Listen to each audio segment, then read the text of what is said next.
Right? Before I was a teacher, I was a bartender. I missed 0 sick days at that work as well. Doesn't happen. Right? I'll get an occasional cold here and there, but not enough to get me like sick. It's not that I take a bunch of medicine all the time. I just eat healthy. I go to the gym. I get exercise. I get rest when I need to. I take my vitamins, and I'm good to go. So far, so good? So this is the Marshall Plan. If we create stability in Europe, if we invest a bunch of money in Europe, Europe will be stable, and Europe will not then be prone or susceptible to illness, that illness being communism. And this ends up having a second benefit as well, because a successful Europe means that's a place we can sell a bunch of American goods. So the Marshall Plan worked incredibly well. European industry is strongly revived. Western Europe becomes a huge market for American goods. And the communist threat in Western Europe is ended.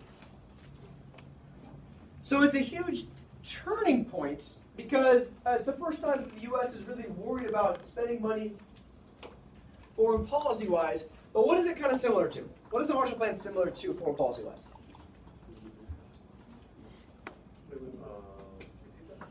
What is the Marshall Plan similar to foreign policy-wise? Not Lend-Lease, but sure. Not really, though. New Deal? Not the New Deal, but not really. Dollar diplomacy. Oh, Yeah, right? Like spending a bunch of money in other countries so those countries are stable. But in this, tap. But in this case, it's much more worried about communism instead of just stability. But the idea is that if Europe is stable, Europe won't go communist. How do we make Europe stable? Spend a bunch of money so that Europe has a good economy.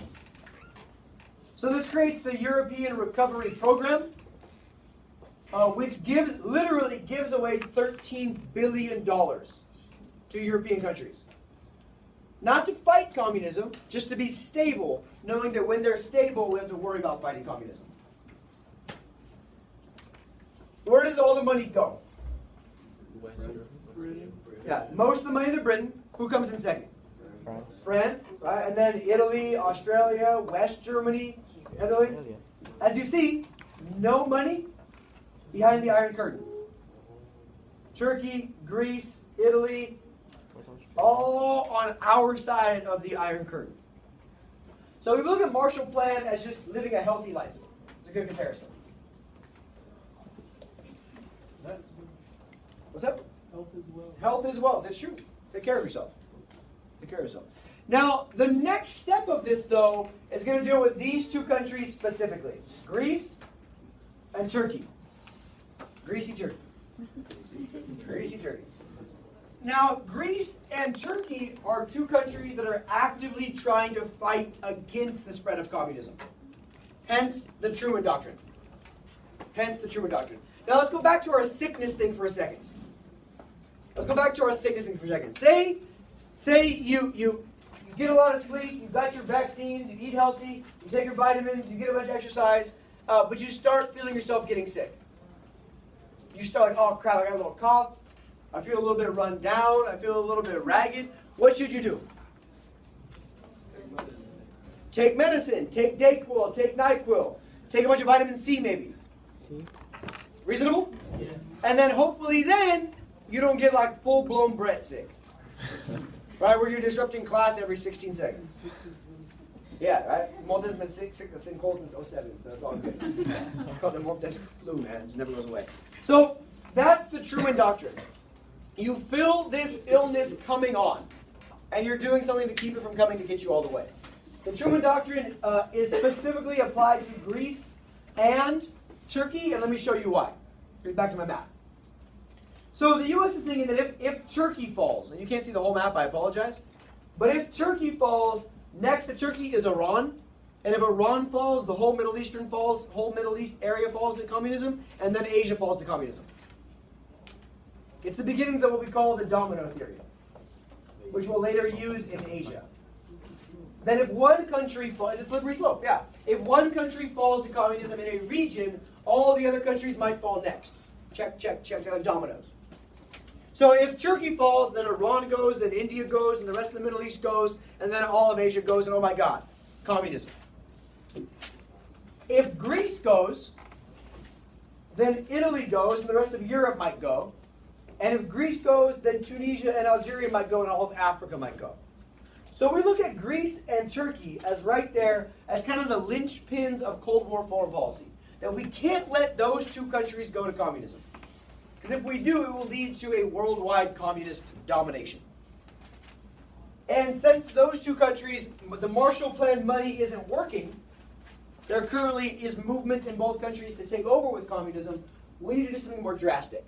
And that more drastic move is the Truman Doctrine. And in this case, to Christoph's earlier point, it's kind of like Lend-Lease. We're going to give military resources, we'll give weapons, we'll give food, we'll give stuff, we'll give supplies, we'll give oil, we'll give coal, we'll give fuel. We'll give stuff to you if you are currently resisting communist expansion. We're not worried about Great Britain resisting communist expansion. We just want them to be stable. We're worried about Greece and Turkey specifically resisting communist expansion.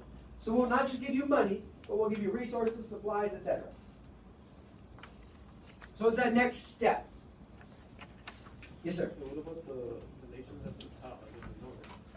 Like, couldn't they also be similar? These, sure, but we're not worried. If they go, then they go. Like, they couldn't have the same thing. And they're less prone to communism because they're much more stable, successful countries. Good question. So what? Say Finland, Sweden, and Norway go. Then who goes next? England? We're not worried about England. They're not going to go communist. It says that these countries are kind of right here in this middle of the world, and they can have a lot of influence both So they directions. gave less money to those who were stable? Yeah. Yeah. So this Truman Doctrine is a good idea, but who's this going to piss off? Stalin. No. The Soviets, because they're going to see this as an act of financial warfare. This commitment to stopping the spread of communism is viewed by the Soviet Union as an act of economic, ideological, informal Cold War. So this Truman Doctrine really is a big turning point because the Soviets are like, what the hell? We're just here living our lives. And the Soviet response is going to be to blockade Berlin. As you can see, things are escalating on both sides. It's going to blockade Berlin. Now I'll draw a really good map up here on the board for you guys. Ready for this? As you guys know, I'm a really good artist. Oh. There's Germany. It's a perfect square. It's like Iowa. There's Germany. So here we have East Germany, and here we have West Germany. Who controls East Germany? Russia. The USSR, the Soviet Union. Who controls West Germany? Western Allies. Britain, the US, and France. So far, so good? Now, there's a railroad that goes through the whole thing. You guys saw it in the cartoon. It's a beautiful railroad. Jay Gould would be proud. Stephen Douglas Railroad is also going to start a civil war. Now, at the end of this railroad is Berlin. And Berlin is the capital of Germany. Now, who controls Berlin? Both. Berlin is also split between East Germany's half and West Germany's half. Question for you, is this stupid? Yeah, it's really stupid. It's really stupid. But this is my whole point about the Cold War, is about dividing and governing your way as opposed to finding a smart, logical solution. So what the Soviets do is they blockade the way into East Germany. So now the American half of Berlin has no access to resources. No access to coal, to fuel, to food, to water, etc. Berlin is still a rebuilding city after World War II. America bombed the living crap out of Berlin. And now we have a tiny little sliver of Western society in Soviet Russia, in Germany. So America has two options. Option one, say screw it, who cares? Berlin's not that important. Question for you guys, is Berlin that important? No. What is important? Pushing against the USSR? Western ideals? What happens if you let the Soviets get their way in Berlin? They're going to try to get their way everywhere else. Exactly. So the U.S. has two options. Find a way to resupply our allies here in West Berlin, or say, screw it, it's not worth our trouble. From a strategic standpoint, Berlin is worth nothing. But from an ideological standpoint, you have to make a stand where you say you're going to make a stand. So what the U.S. does is instead begin one of the most ambitious projects in infrastructure history. It's called the Berlin Airlift. So why the Soviet Union blockade Berlin? They're tired of having Western ideals in their chunk of the world. It makes them look bad. People keep leaving East Berlin to go to West Berlin. Because West Berlin has, I don't know, food, smiles, happy people. So the U.S. and our allies launched a campaign for 2 years almost, which drops food, it drops resources, it drops fresh water, it drops fuel to the citizens, because the Soviets cut off electricity in West Berlin. Winter is coming, and winter is cold. So they're dropping coal so these people in West Berlin can use their furnaces and their heaters. It's keeping people alive in West Berlin over the course of 200,000 flights. A flight at its max is taking off every 6 minutes. Every 6 minutes, a plane is taking off to land in West Berlin and drop off resources. Over 47,000 tons of resources are dropped in Berlin daily.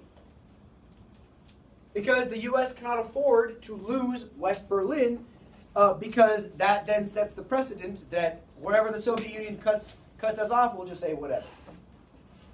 Eventually, the Soviets quit. They open the blockade. They allow resources to come back in via truck and via train, and the Berlin airlift is no longer needed. But this, more than anything else, in 1948 demonstrates the ridiculousness of the Cold War.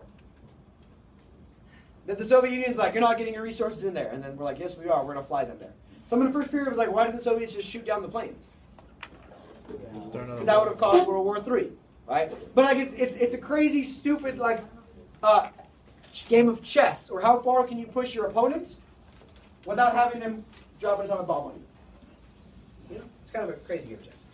So the U.S. wins this standoff in Berlin. The U.S. wins this standoff in Berlin, but it does not do anything to reduce the tension between two sides.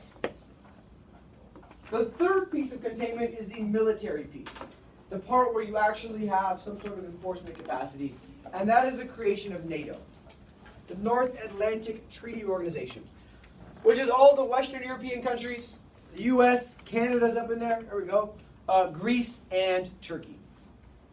And this is the first time in U.S. history where the U.S. actually signs a military alliance. NATO is the first time the U.S. has agreements with other countries where if somebody invades you, we will come to your defense. George Washington is pissed. But George Washington is dead. He's turning in his grave, which is really weird. I hate that statement. Why?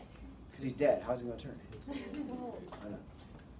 So the thing now, though, is the Cold War now has three fronts. An ideological front with the Truman Doctrine, an economic front with the Marshall Plan, and a military front with NATO. So you can make an argument that of the three things, and I ask you how much they demonstrate change, the Marshall Plan changed to a moderate extent, Truman Doctrine changed to a moderate extent, but NATO is changed to a huge extent. Because now it's this idea that the U.S. is going to come to other nations' military defenses if we need to. A huge departure from our policy of isolationism. It's almost like the thesis statements write themselves. It's almost like. They do. So, of course, what does Russia do? Soviet Union do the exact same thing. So we have NATO, and they make their own version. It's called the Warsaw Pact. And now we have our entire thing all lined up for the next 35 years. The Warsaw Pact is the Soviet Union's version of NATO, in which it's the Soviet Union and all their satellite nations. Czechoslovakia, Hungary, Romania, Albania, Bulgaria, all the Us. IA, Hungary, Romania, Bulgaria, Albania, Czechoslovakia. Italia, yeah. Right? And now you can see why Greece and Turkey are important. Because technically they're over here in Eastern Europe where the Soviet Union should have control but doesn't. Good. So we have our strategy laid out. We have our Marshall Plan. We have our Truman Doctrine. We have our NATO. What really ramps things up in the U.S. is this new idea of military spending. The U.S. has not ever spent a lot of money on its military up to this point. God, that all changes entirely in the Cold War, and it's true then into today's conversation. The U.S. creates new military agencies, of course, here we go, bigger government again, to better respond to threats. For the first time, we create the Department of Defense, which is going to organize all of our defense stuff, Army, Navy, Marines, Air Force. The Air Force is brand new. We create the CIA for the first time to manage spies, to manage information, to do covert, sneaky, secret operations. And very importantly, even in today's conversation, is the creation of the National Security Council. It's a group of advisors that their sole job is to give the president advice on what to do about national security, on what to do to keep the country safe. The Air Force becomes really heavily invested in because the Air Force can do what the Cold War needs, and that's not use any soldiers, but drop atomic bombs on people. So the U.S. is going to invest a ton of money into its Air Force because it's the new way of fighting in the Cold War that we don't use before this in its entirety. Now, this new National Security Council is going to put out a proposal. It's a very important memo. It's just a suggestion, if you will. But it's going to play a role in the next 30 years of U.S. foreign policy, and it's called NSC 68. It's their 68th memo, National Security Council 68. And what it's going to argue is that communism is, in fact, not going to be happy to stay where it is, but communism is a huge threat to world safety. Communism is fanatical. Communism is dangerous. The U.S. should work not to just contain communism, but to save countries that have been taken over by communism, to save them from communism, to liberate them, to free them. How are we going to do this? By spending trillions of dollars on our military. The U.S. should spend as much money as actually possible to make sure we have the biggest army, biggest navy, biggest planes, biggest guns, biggest ships, biggest bombs. It's NSC 68 that begins really this arms race, which suggests the U.S. should ensure it is safe by having as many atomic weapons as possible. That's what we need, is more bombs. And it's NSC 68 which suggests this idea of creating forces for covert operations, for sneaky operations, for stuff that you don't want the public to know about. You don't need to send the whole army. If you can send this secret little team of dudes to go do some sort of job, like, I don't know, maybe assassinate a world leader, overthrow a government of Iran, do sneaky, shady stuff that is one of the critiques of American foreign policy to this day. So why do we panic? Doesn't this look like a panic move? A little bit? This looks like America's a little bit desperate.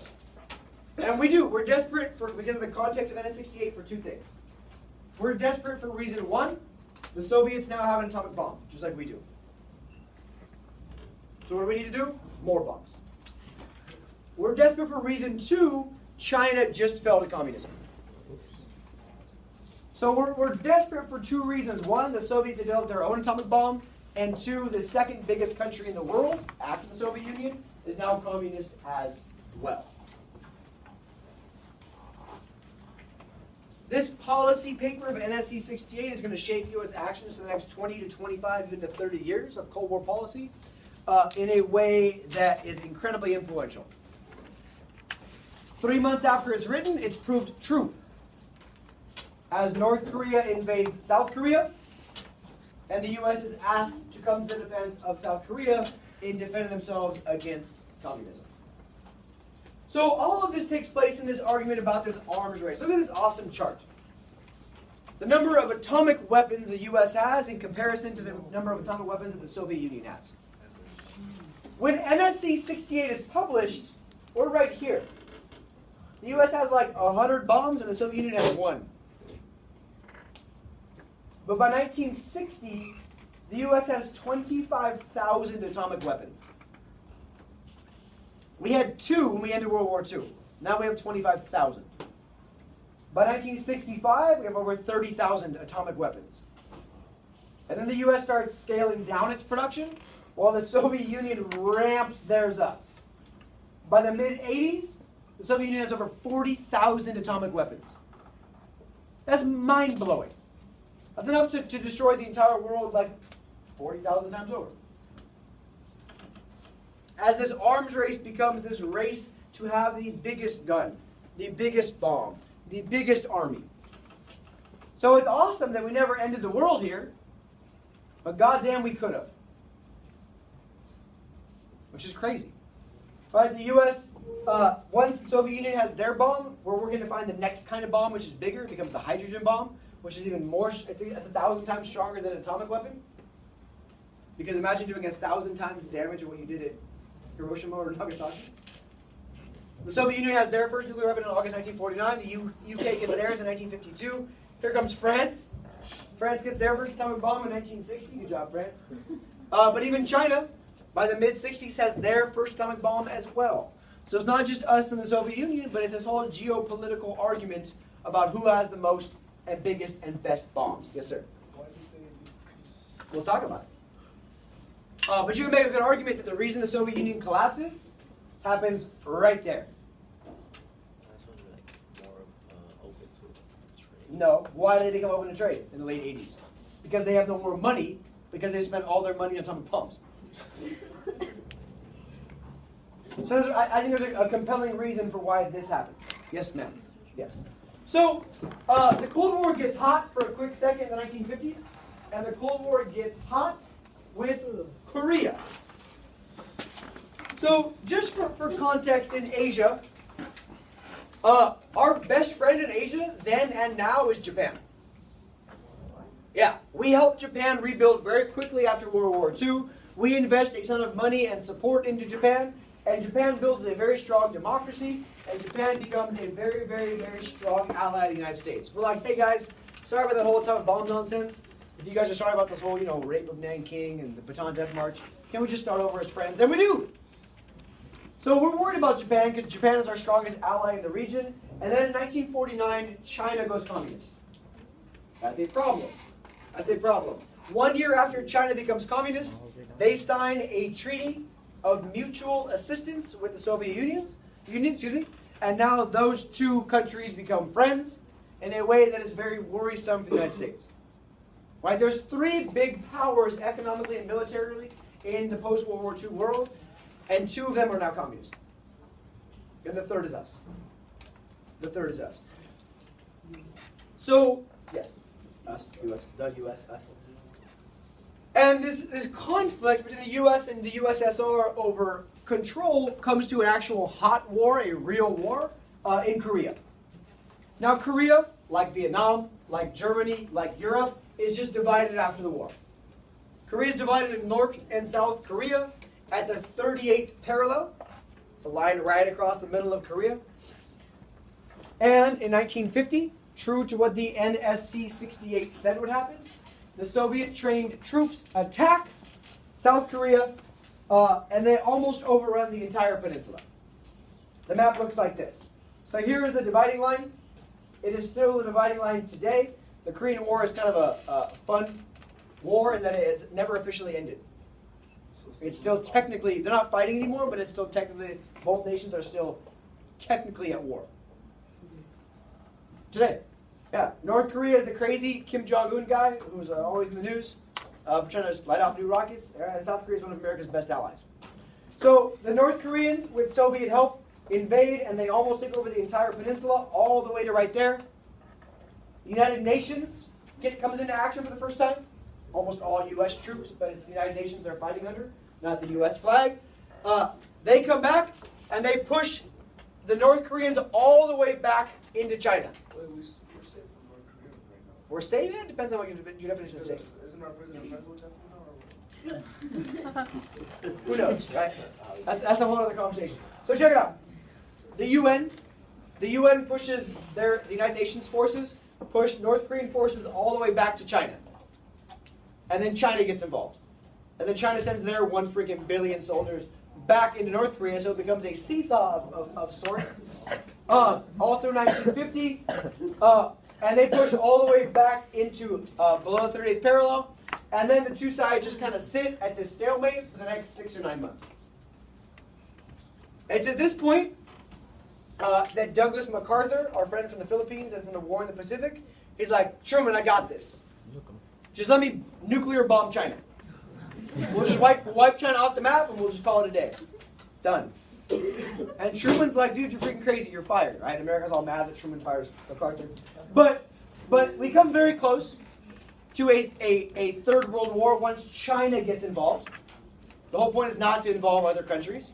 Yes, sir. Is China allies with the Soviets right now? Let me go back 3 slides and remind you when that happened. In 1950, China signed a mutual assistance treaty. Why did the Soviets get like fully involved? Because China's only involved for a very short time and then pulls back and lets North Korea handle it. Neither side wants a third world war. Both sides just want world domination without it. So anyway, Truman cannot end the war. Truman can't come to an end. In 1952, Dwight D. Eisenhower runs for president, and his big campaign promise is that he'll get the U.S. out of Korea. He wins and then does. But all we end up doing is walking away from Korea right where Korea started, with a dividing line at the 38th parallel. Is that a win or a loss? We didn't win. It's okay. It's containment. So the big piece here, though, is by 1953, the war is quote-unquote over, with the 38th parallel re-restored right where we started. But Truman had achieved his goal. Truman said he would contain communism where it was. Truman contained communism where it was. The U.S. showed with both Berlin and South Korea that the U.S. was willing to put its money where its mouth was and its military where its mouth was and actually step up and stop the spread of communism when they had to. So neither Berlin nor Korea is an expansion of U.S. territory or property or control, but it is a backing up of the ideals of containment. A backing up of the ideals of containment. Was there anyone who was like containment was one of the extremes? Like, But how? Where do you decide what's extreme? like more imperial, as far as like pushing, like kind of more imperial, like basically being like pushing capitalism as the Soviets trying to push communism. We are pushing capitalism, At that time. but in places in like those third world countries. We'll talk about all that. What they want to resolve? North and South Korea. All right. So the last thing to touch on for today is the second Red Scare. So let's finish strong with the Cold War at home. So very importantly, because a lot of this is going to play a big role in what happens in the 50s and 60s, is Truman's domestic policy. We give Truman a lot of credit for foreign policy, except for the whole he lost China thing, which really wasn't his fault. But Truman's Marshall Plan worked, the Truman Doctrine worked, the Korean War worked, Berlin worked. Check, check, check, check. Domestically, he struggles. Americans find prices that are too high as companies start to raise prices again after not being allowed to during the war. Just like after World War I, union members start going on strike and demanding their share of more profits, just like after World War I. And in 1946, the Republicans, the more conservative pro-business party, they take back control of Congress for the first time since the New Deal. So for the first time since 1932, we see more conservative control of Congress. One of the first things they do is they overturn the Wagner Act. Very important, right? Labor unions work so hard for their rights to be recognized, to work as unions, and one of the first things Republicans do in the 1940s is overturn that Wagner Act, which gave them that right. One of the most important New Deal pieces of legislation, gone. Why? Republicans are pro-business. Businessmen don't like labor unions because it makes them pay their workers more. They passed the Taft-Hartley Act, which Truman vetoes, and they pass it over his veto anyway, which then ruins the credibility of labor unions to influence the world the way they want to. Until the next Democratic. And even then, labor unions had never again had the same authority they had as during the New Deal in World War II because of the Wagner Act. So, 1948 comes, and Truman is running for re-election. Right? He served his 3 years after FDR died, and now he's running for his own election. And it looks very much like he's going to lose. Very much like he's going to lose. He's running against a strong Republican named Thomas Dewey. Hey. He's running against a progressive, who you guys just read about, Henry Wallace, who's anti-government spending on the Cold War. He's like, let's worry about our problems at home instead of our problems overseas. You just read his excerpt to start class today.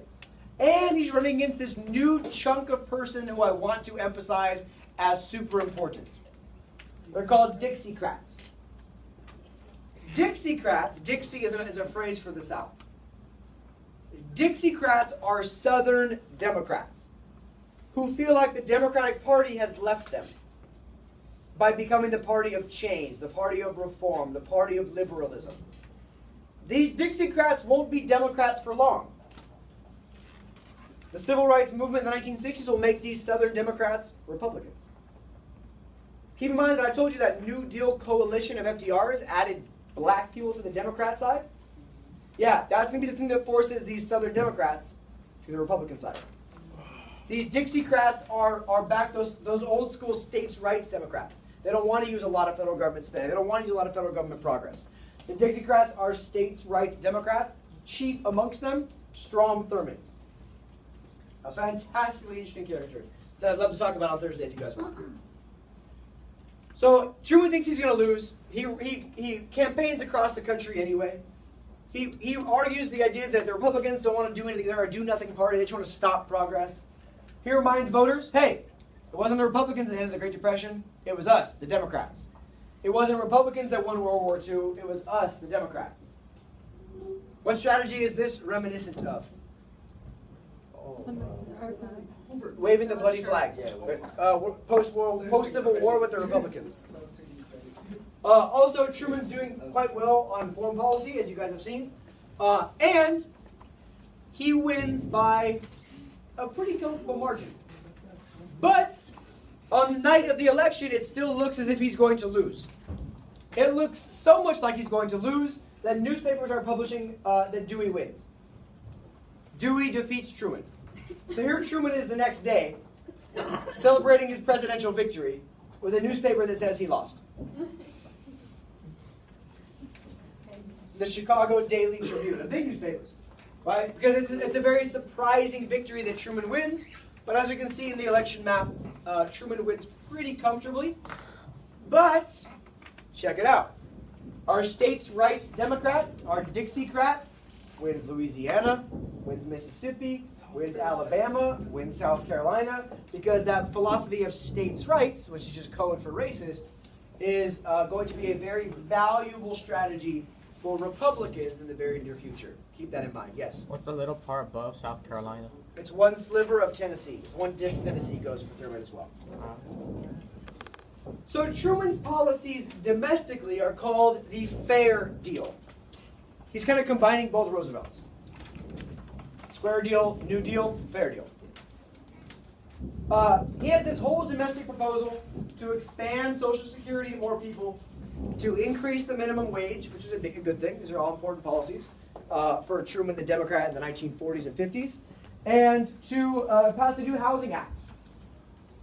A new housing act which provides housing for urban areas and public housing. These are all good things that expand democratic ideals in America.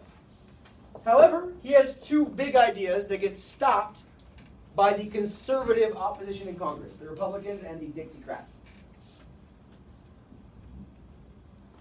First thing he proposes that gets shut down is national health care insurance.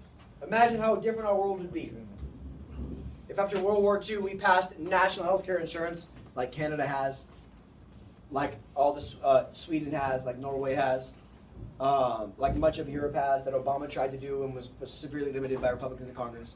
Imagine if we all had health care for free. Truman tried. Truman was shut down by conservatives in Congress. And Truman tried to pass some new civil rights bills, also shut down by conservatives, the Republicans, and the Dixiecrats in Congress. Bless you. So his goal was to extend the New Deal to more people, increase minimum wage, increase Social Security, health care insurance, etc., to end economic discrimination against black people. But it's these Republicans and these Southern Democrats who are going to argue that this is not necessary, not helpful, and they're going to stop all of this legislation. The one thing I want to emphasize that he does do on domestic policy, though, is Executive Order 9981. Executive Order 9981, which officially ends segregation in the armed forces. So it desegregates our Army, it desegregates our Navy, desegregates all of our military, and that's a big deal for America, because Americans, as you guys know, are very proud of their military, and now have a military that is desegregated. Good. I've only got 3 minutes left. Only 3 minutes. So I want to talk about what America does Red Scare-wise, and then we'll call it a day. Because Christoph is tired. Christoph. I don't care. So, America has always been scared of radicals. America's always been scared of new. America's always been scared of change. In the 1950s, that fear attaches to communism.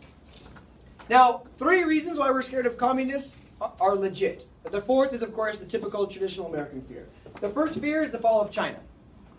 We worry if China can fall, anybody can fall. The second reason is the USSR has successfully detonated their first atomic bomb. And now we're not the only ones in the world with an atomic bomb, and that's a little bit worrisome. And the third issue is we start discovering a few, not a small amount, but not a large amount, but a few Americans who are spying for the Soviet Union. And that's worrisome. The 4th, of course, is this fear of a conspiracy. That the communists are planning a revolution in America, which is not true. So here's our tradition of fear of espionage. We have the Alien Sedition Acts in the 1790s. The Know Nothing Party attacking Irish immigrants in the 1840s and 50s. The Red Scare and the Espionage and Sedition Acts after World War I. But in this case, there actually is a significant amount of communist influence in American foreign policy. So the 2 things America does, first is the HUAC, very important. The House Un-American Activities Committee. And their job is to investigate the government's spies. We're going to find these communists. We're going to figure out who they are. We're going to get them out of our government. Reasonable. The second, though, is the Loyalty Review Board, which is going to review, literally, the loyalty of every government official. And if you can't convince us, or you can't convince us, and you for sure can't convince us, that you are loyal to the United States, you're fired. The Justice Department goes so far as to put in jail 11 members of the Communist Party for plotting a revolution of sorts. But Alger Hiss, who's an employee of the State Department, he's accused of being a USSR spy, a spy for the Soviet Union. One of the employees of the Manhattan Project, which creates atomic bomb, admits to providing nuclear plans to the USSR, which allows them to build their first atomic bomb. And this married couple, Ethel and Julius Rosenberg, are put to death for treason for leaking atomic secrets to the USSR despite a strong lacking of evidence. What's that guy's name? Klaus Fuchs. Klaus? We shouldn't have trusted him anyway. His name is Can I Buy a Vowel?